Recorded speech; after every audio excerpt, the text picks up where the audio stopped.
This is Festival of Life, West Virginia. It's only been one calendar year since our very first event in Philadelphia, and now this is our fourth festival. Check out how much we've grown.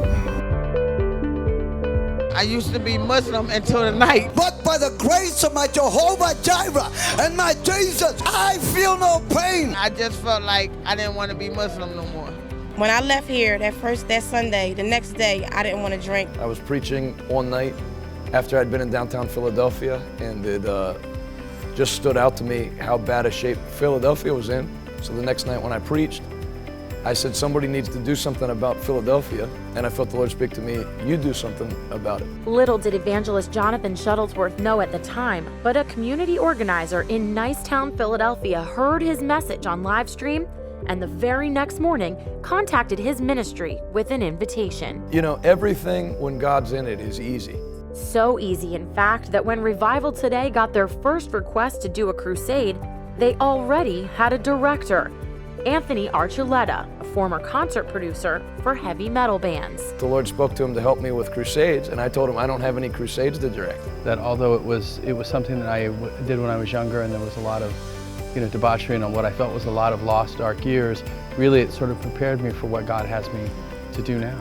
With a crusade now on the calendar and a vision in their hearts, Revival Today got to work, and they birthed Festival of Life, an outdoor crusade that meets both the physical and spiritual needs of broken communities. We're working with Feed the Hungry to put together over 2,000 grocery boxes today. Hundreds of families who've gone hungry got a helping hand tonight in Kensington during a grocery giveaway. This event was one of several put on by generous volunteers during what's called the Festival of Life. Festival of Life created a simple formula. It's always an outdoor festival, free grocery boxes twice a week, and $20,000 in bill pay and prizes.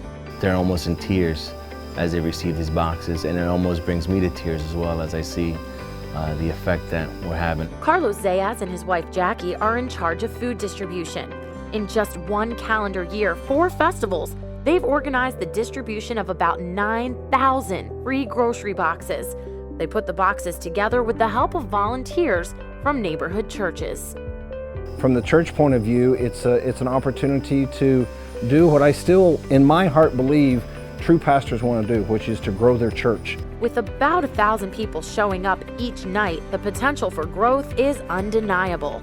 Roughly, 9 to 10,000 over the course of a week at any given event would show up.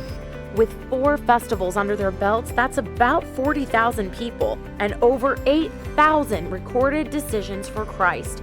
And what happens to those 8,000 people after the festival is over is the most important part.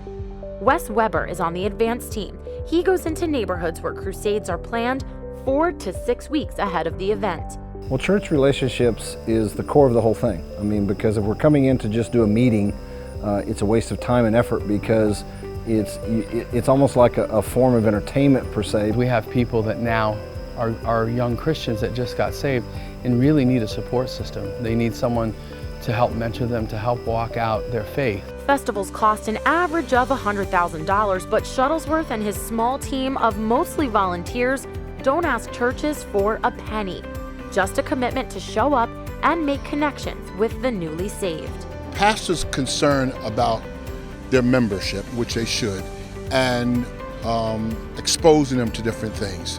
I'm the same way, so I understand the heart of a pastor. But here you have a genuine man of God. He's not after anything. He's not after your members. He's not after your sheep. And coming together, this is what I really loved about this event here. We had over 23 pastors.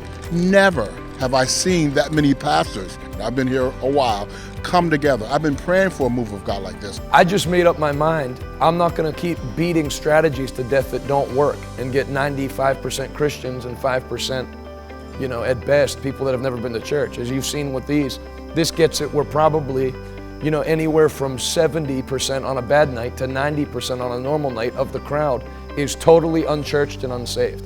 So it gets sinners there. There's no dishonesty. Somebody could give me the middle finger and storm out of the building, and they're still entered for the drawing at the end and can take the food. But they don't just take the food. They stick around and they receive healings, cancer and they take my ovaries and everything. When I'm here, I feel the hot thing inside of me. I say, God, I know it's you. You take care of me. Deliverance. I started shooting meth back when I was 14, and since I left here that night, I haven't even had the urge to even shoot up anything. And most importantly, salvation, all of which are being documented. I feel like what we're doing now is on a small scale compared to what we'll do. I believe in my spirit the day will come where there'll be more people than you can fit in any building. And if we can bring people to an amphitheater or a park, a city park, and give them the opportunity to hear the gospel and radically change their lives and the course and the direction of their families. I mean, we see people that are in poverty on a generational level, and to look at those people and see that they grasp that hope that only Jesus brings. Well, guess what? Revival is here. Festival of Life is already scheduled for 6 more cities in 2017. So check us out on social media or go to festivaloflife.us to see what our calendar is and upcoming events, or to invite us to your city. For Revival Today Ministries at Festival of Life, I'm Stephanie Esposito.